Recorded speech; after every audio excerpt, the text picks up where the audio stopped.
around the room as I see it here in the screen.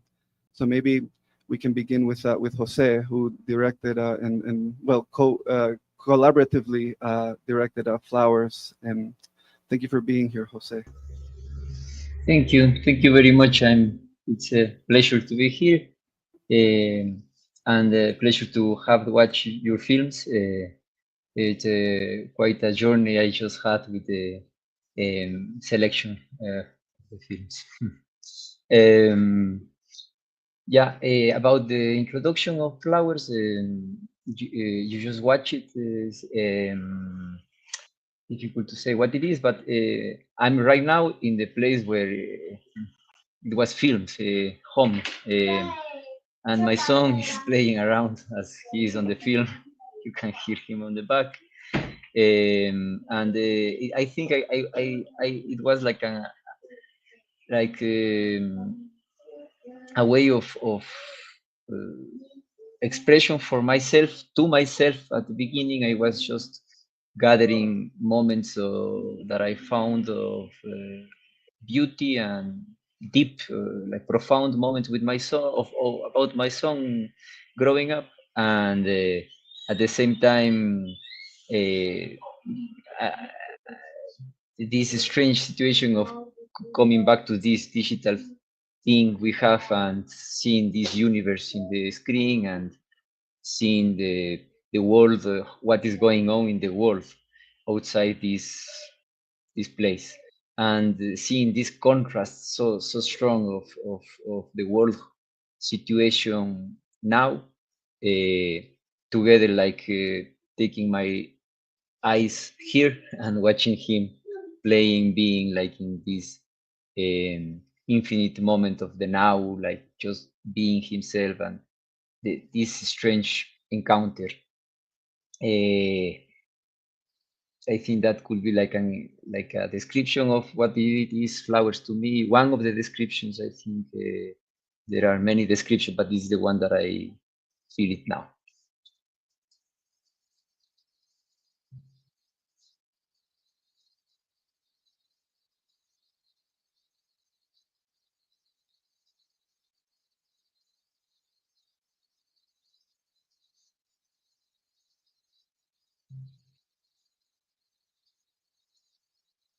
Hello?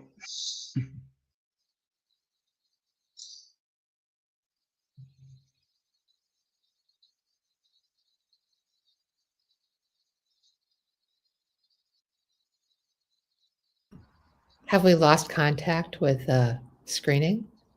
Ah. Looks like yes. Yeah. Well, it's great to be here. Yeah. Yes. Yes. Really wonderful to see all of your work. I was really moved by this program. Very much.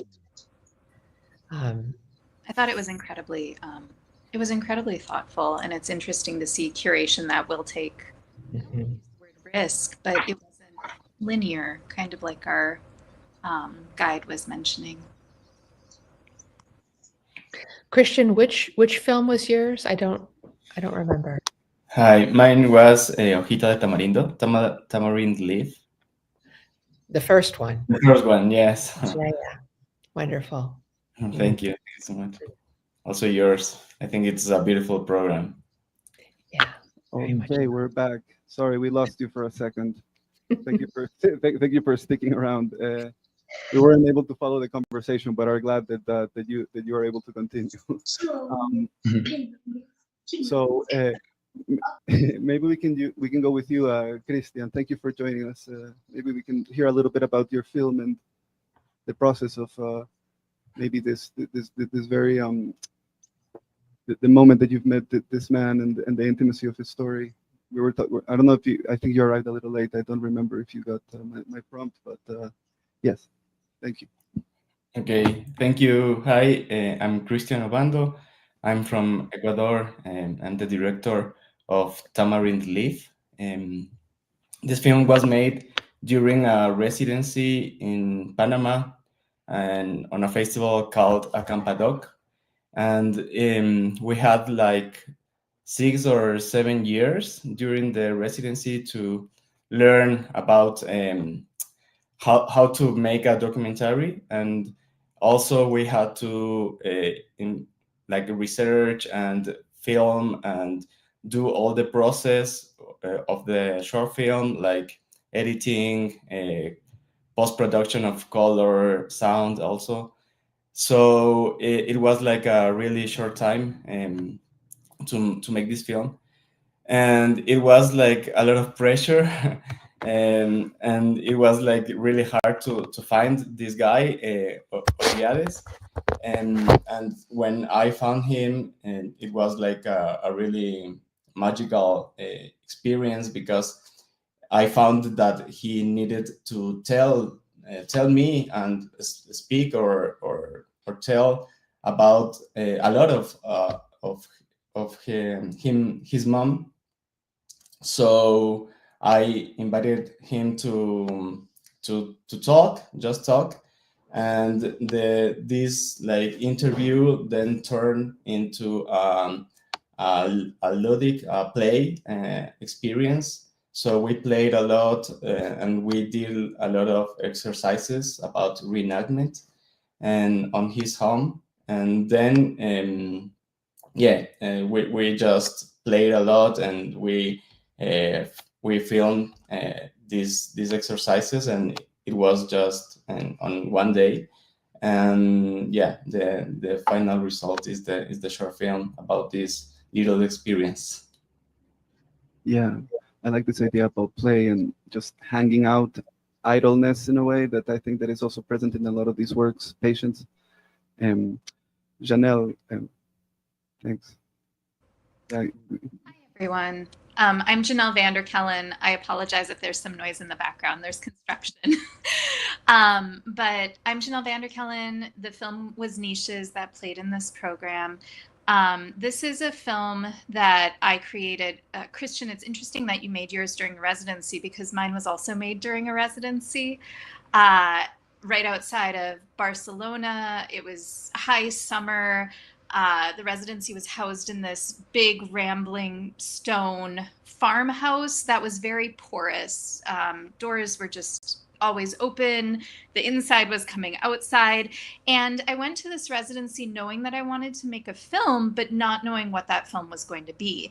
And in my practice at large, I'm often engaged in trying to decenter the human as a point of authority within interspecies relationships. So as I was in this beautiful environment with brilliant people, I talked them right out of existence. Oh gosh, is the sound bad?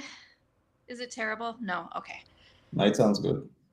I wasn't aware that this would be happening, so I was very sensitive about it. No, I can't hear any background noise from your mic at all. That's great. Yeah, and hopefully they can hook us back in soon. And you all sound amazing. Jose, where are you? In Ecuador. In Ecuador. Mm-hmm. Yeah, I'm in Massachusetts. Yeah.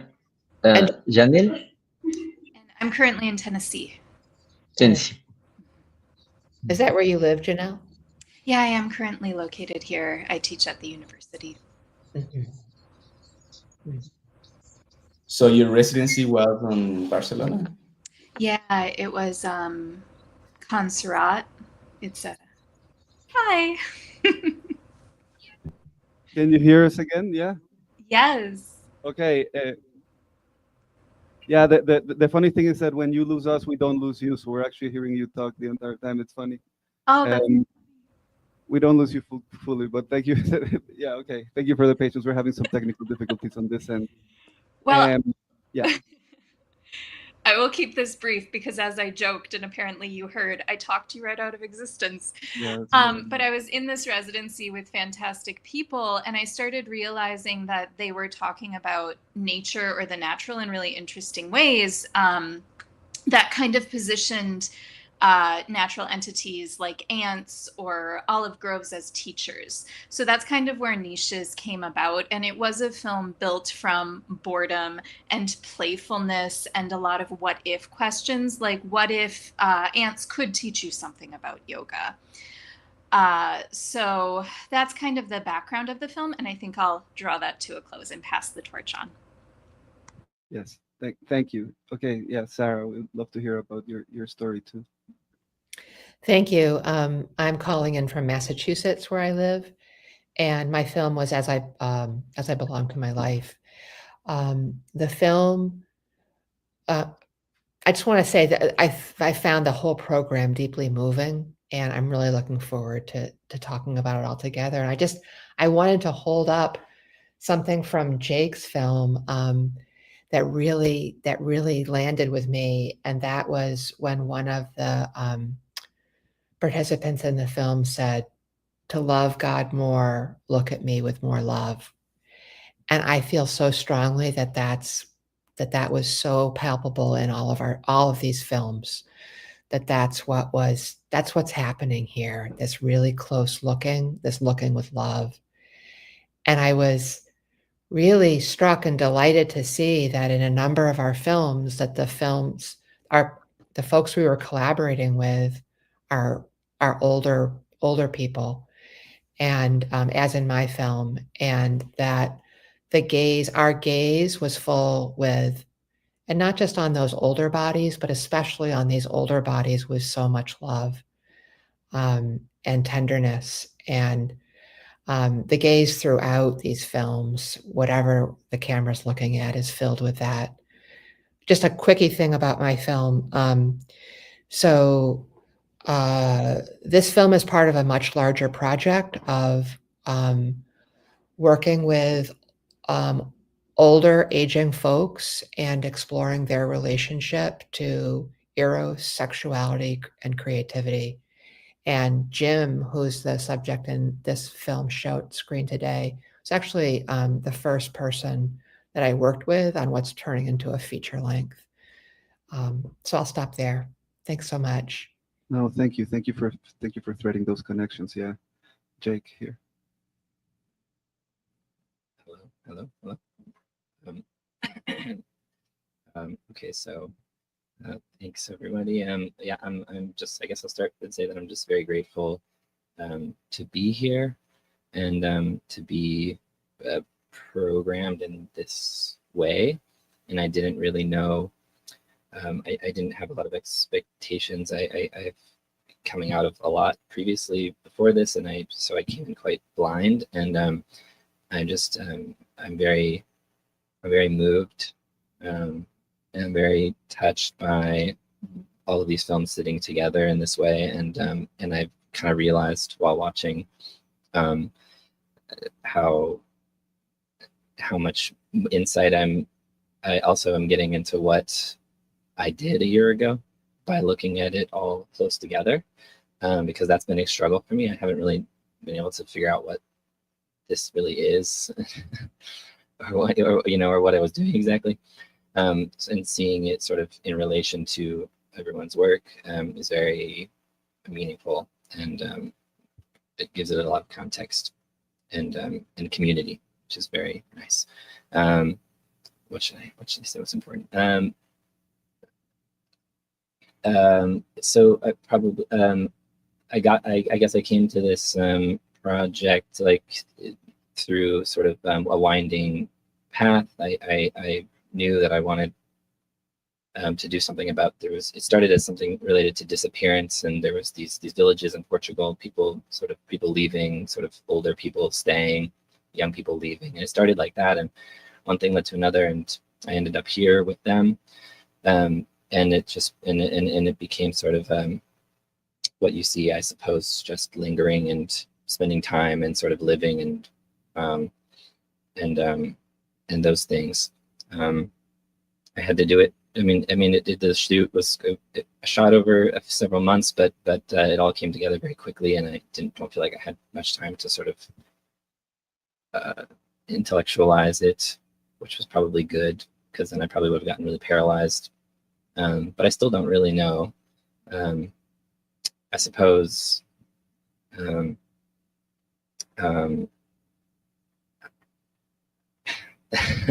I suppose yeah, I know for sure that like I know I wanted to touch something spiritual and something contemplative and love and time and space and this togetherness and I just saw all those things there, and I suppose I was sort of also reacting to the sort of, you know, the madness all around, this incomprehensible madness all the time, and so there was a bit of an escapism as well. Yeah, but I'll stop there.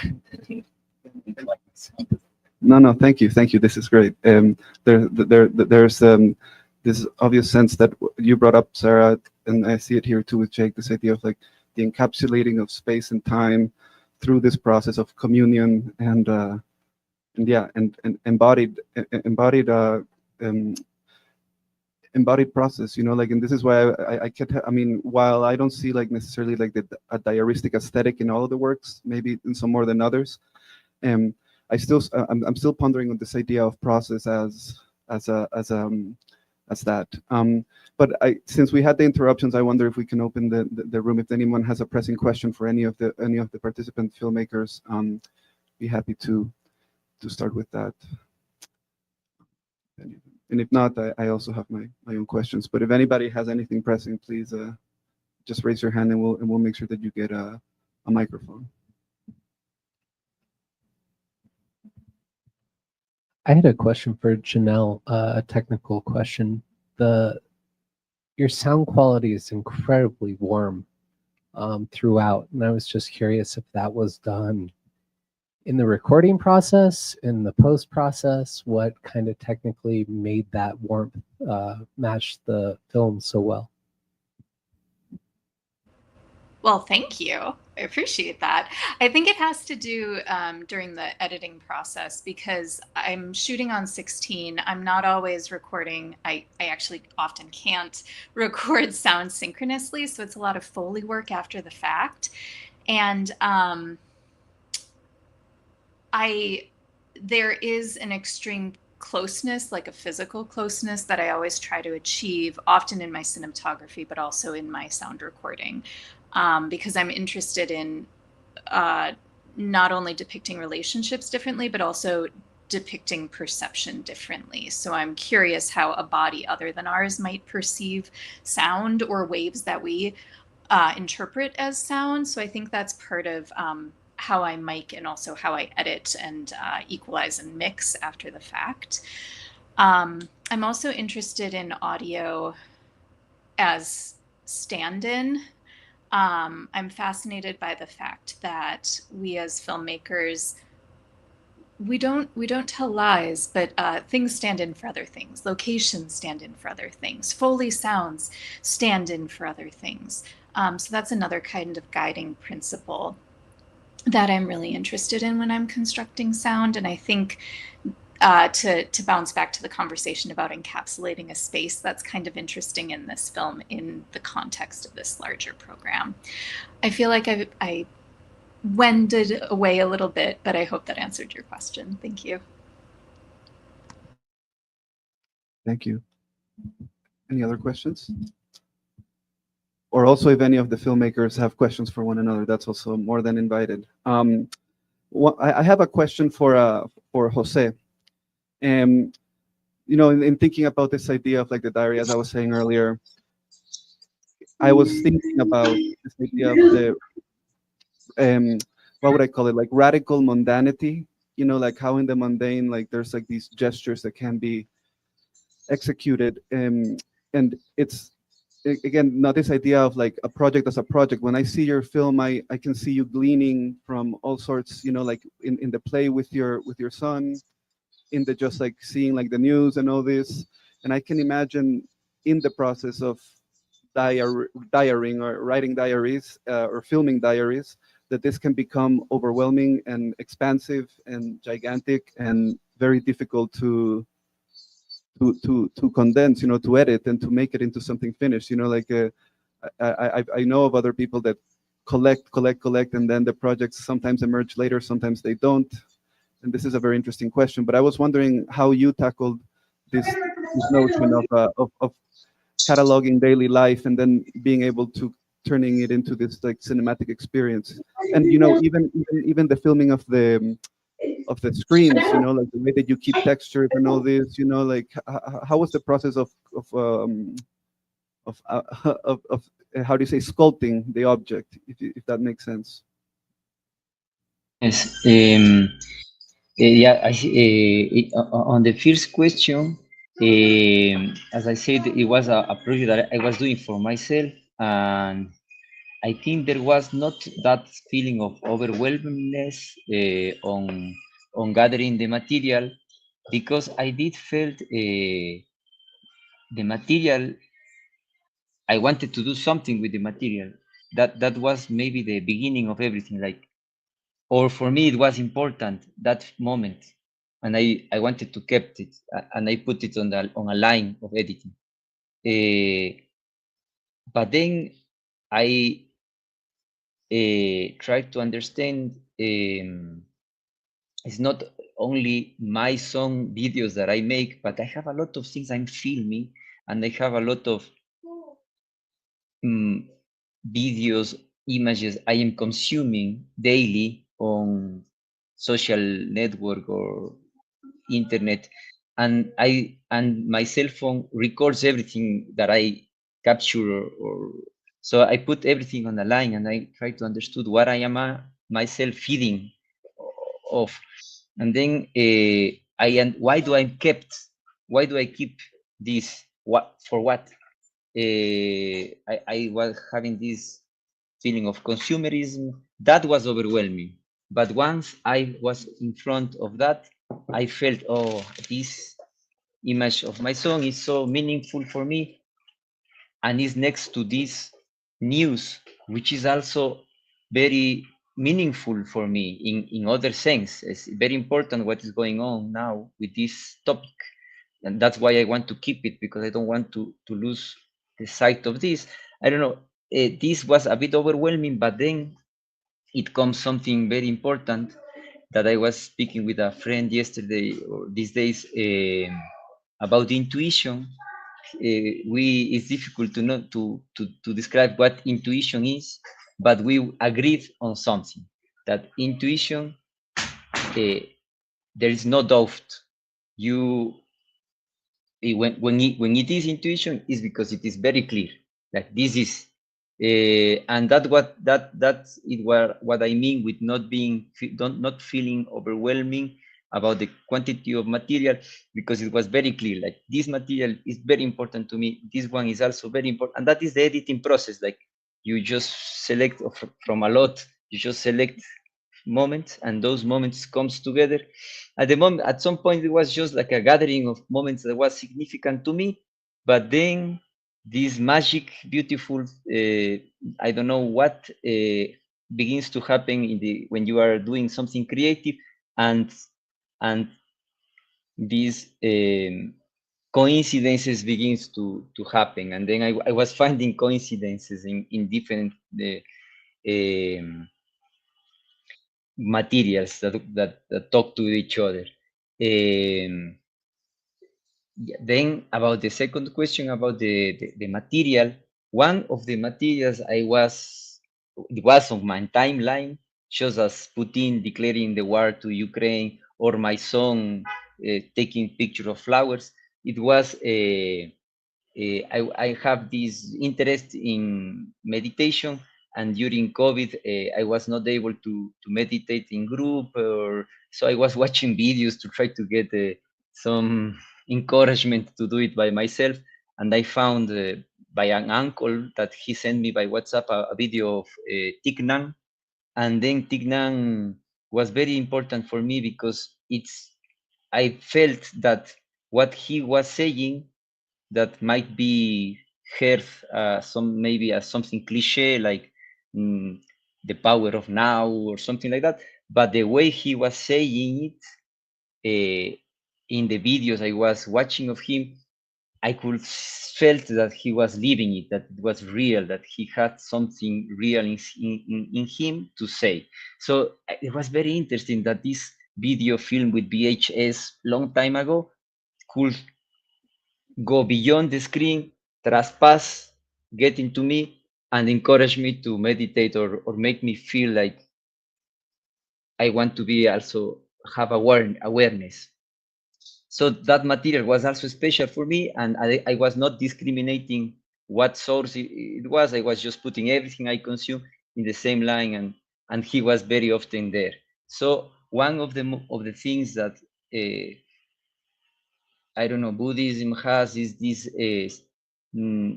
not real. It's not real. No, it's like the what we are living now is not real. It's just an illusion. That this is a concept of Buddhism. And I was thinking like it is very palpable in image, in video, because I am feeling something, but it comes from a screen. And if I go deep into the screen, there is no image. It's just three colors repeating.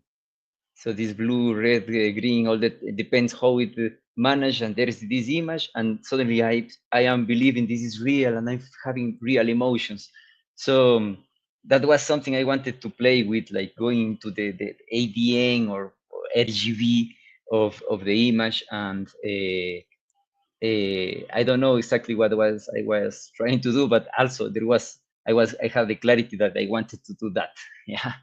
Yeah, no, thank you. This is great. Yeah, no, this idea, I think that it fits quite well with like our own lived experience these days with screens, embodiment, like as an extension, like the cameras that we hold in our pockets, our phones are like extensions of our bodies, prosthetics at this point, and so I found that the film really found a way of creating the haptic experience of that, and simultaneously, I see this idea of intuition that you say. I also think that the ultimate and most I don't know, well, I don't know what word to use, most maybe real, I don't know how to say it. Diaries are the ones that are written in full intuition. And I think it also echoes a little bit what Jake was saying earlier about not knowing what you're doing and over intellectualizing and not having to do that. And I think that this program, one of the things that I see as far as like one of my main concerns, which is process, and how these things become manifest in the art form, in this notion of ignorance and trust and volition. And it's again, you cannot really name it. No, it's more of a feeling that you find when you're out there. But if anybody would like to reflect on that, Sarah, Christian, or Jake, or we can also open the room again for a question. Okay, yes. So we have Chloe up with a question. Yes.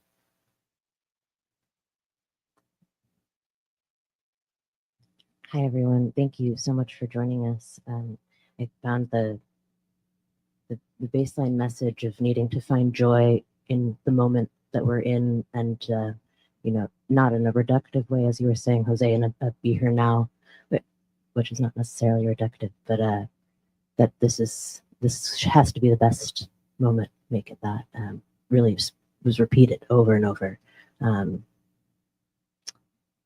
I am interested, Sarah, in your sound choices and what was left in, and I'm excited to hear that this is part of a larger project. It's exquisite and beautiful, and so tender.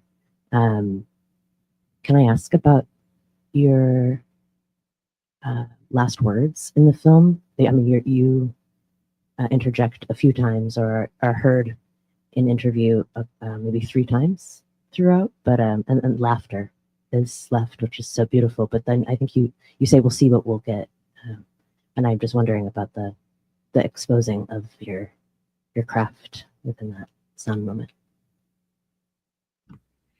Thank you for that question. Is it Chloe? Chloe, thank you so much. Yeah. And I didn't catch the name of the person who's facilitating this dialogue, but just wanted to thank you, whoever you are, for your observations about and this idea of sort of cosmic intimacy, which I find really, really beautiful and a really exciting framework. I love that phraseology. it was, and this whole idea of like diary as process, and this film very much is process based. And the film actually that the work with Jim came out of being invited. I didn't know him previously. He lives near me, and I was invited to a private theatrical performance that he gave in his home, a one-person performance that he had made himself, that he performed about 2 or 3 months after his wife of like 40 years had died. And in the performance, he basically came out as exploring a whole new relationship to his gendered body, and he completely stripped down in the performance until he was nude, and then redressed in women's clothes. And I was the only person there who didn't know him intimately, and everybody else, and I had no idea what to I mean, I didn't know if this was normal behavior for him, or I didn't know. And everybody else was like blown away and shocked because it wasn't normal for him. And I was so moved by his radical honesty and his vulnerability. I approached him later and asked if he might like to collaborate with me. And because I'm really interested in the aging body, and to just see what might come out of it. And he was very excited. And he told me that since his wife had died, he had been living in the nude. And so he didn't get nude for my film. That's how he lived 24/7, and that's how he wanted to be filmed. And so and I'm really excited about this particular curation because he's passionate about political activism for climate change and educating and awakening people around it. And that's what he wanted to make a film about. And I said, well, that wasn't really what I was interested in doing. But could we see what emerged and just see what happened? And so it was very much just like very process based, and just like spending a lot of time with him over many, many visits. So that's his home where we were. And so my relationship with him, that was important to specifically answer your question, Chloe. Like, it was because I'm also really interested in the erotics of filmmaking and my role as a filmmaker, and the erotics of the co-creation with my subjects. And so that would become more evident if you saw other parts of the larger film. But so my making clear that I'm really part of, that I'm there and we're interacting and we're like doing this together, and that I have a response to him as he is having a response to me is really important to me. That's very much part of what the film is. So that's, yeah. Does that get at what you were? Yes, and it also really highlights sort of the open-ended, we'll see, which continues and continues beyond, yeah, really no ending. Exactly. Yeah, thank you. Yeah, thank you for that. Yeah, thank you, Sarah. This idea of like committed co-creation as play and performance is something that I also saw embodied in all of the other works. In Christian's film, with like you mentioned that, you know, I didn't even notice, obviously didn't notice that there was like this element of repetition and reenactment, but in that place, I couldn't help but think about the stories we tell and retell, and even if we retell them so many times, they still remain now at the core. And so this kind of more like legendary component, I suppose, about like that is available in these very brief few minutes that you were able to conjure in only one day. It's pretty astounding. I don't know if you'd like to elaborate on some of that, Christian, and your own relationship to like this idea maybe of process play, feedbacking, repetition, and all this. Sure. Thanks for that. And I think that all the program it has like something like really intimate, and it's I think it's something hard to find and when we are like filming or shooting. For me, during this process, and like as I said, it was like 2 days to research, and I was really lost the first 2 days, and because I didn't find someone that I really get in touch with. And I remember now that I was walking like this was the residency was on a village, and a tiny village in Panama. So I was like walking out of the village because I walk all the village, and then I started walking out of the village, and then I found like this little cow standing on alone on this big big place, and I I walked to the door, and the little cow like just came to me. Sorry, sorry for my English. And it came to me, and he started to play like, you know, on his place, and then I touched him, and I saw that he started to cry. And it was like a really special time because I was just playing there, and I wasn't like shooting, and it was like a really hard message for me, like you are doing the you are doing like the good thing, you are going like the best way that you can. So, and in this time of confusion, I didn't have like a character for my short film, and it was like a moment of real peace, you know. And it was okay, I will find him. So that afternoon, I think, or maybe the next day on the morning, I someone introduced me to Oliviades, and when we started to talk, and there was like, as I said, like this magical presence and moment that when I saw him to his eyes, and I saw that he needed to talk about his mom that passed away like one year ago. So it wasn't like a really good, and I don't know how to say it, like yeah, maybe as Jose was saying, like this time of when you have this intuition that there is the way, that there is the path that you need to cross. And we started to talk a lot. It was like a long conversation, like 2 hours. And then the next day I went to his home, and we started to talk a lot.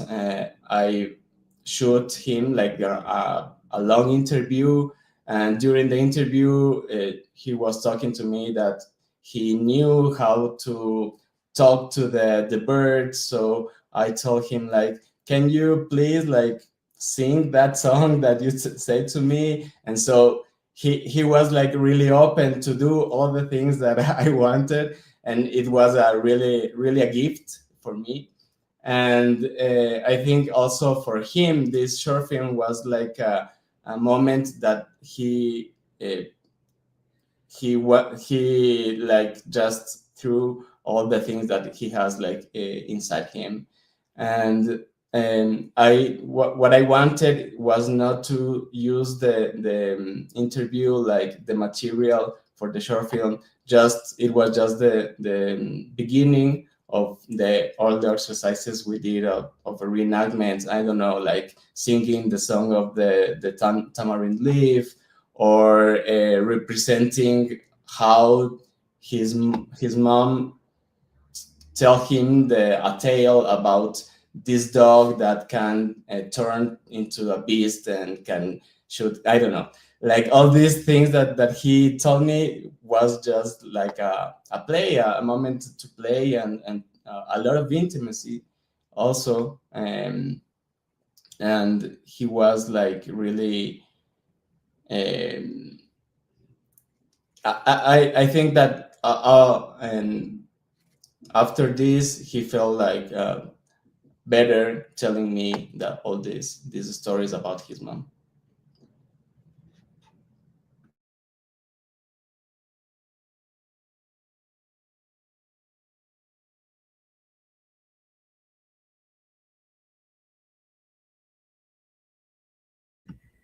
Did we lose our connection again? Yes. No. Christian, I hope that they heard everything that you shared. It was so wonderful. I hope too. It was beautiful. Yes. Oh, so I was so moved when you told about coming into connection with the cow, and then the tears from the cow. Yeah, it was a really special time for me also, and I didn't know what was happening there, but it was like just a message for me that it was like a good moment. Yeah.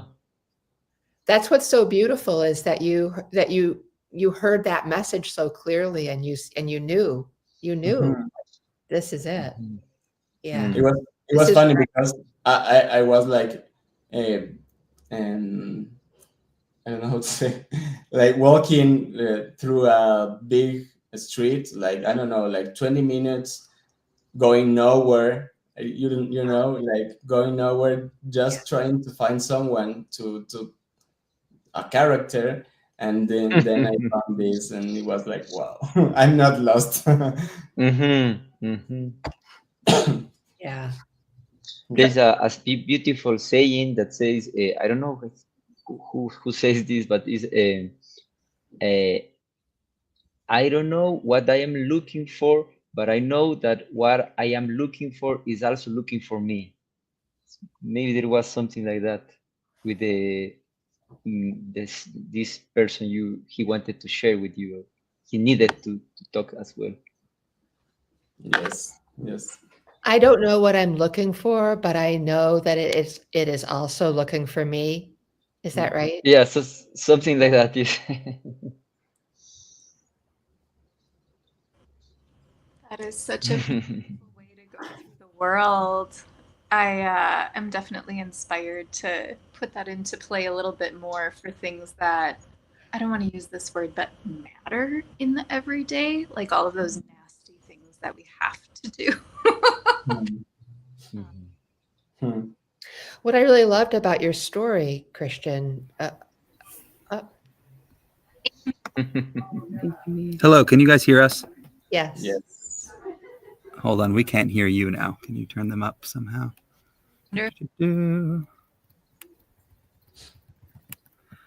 Sorry, guys. They cut off the audio for the stage. They cut off our audio on the stage. Oh no! Can you hear us now? All right, maybe we can hear you now. We've ended the show because we had to prepare for the next program. Sorry that we had those technical difficulties. Thank you all so much. It was Jean-Jacques Martineau, Sarah, that was the fellow who was leading the conversation. Thank you so much, guys. We really appreciate it. Can you hear us right now? Yeah, I can hear you right now. Thank you. Okay. Thanks so much. It was really a wonderfully curated and a great conversation. It was a beautiful program, and thank you all for contributing first time and again. We appreciate you all participating on the Mimesis. Hopefully we can get you out here in person for one of the subsequent editions. That would be great. Thank you so much. Thank you. Bye, folks. Bye. Great to meet you. Good to meet you too. Thank you, Sarah. Thank you all.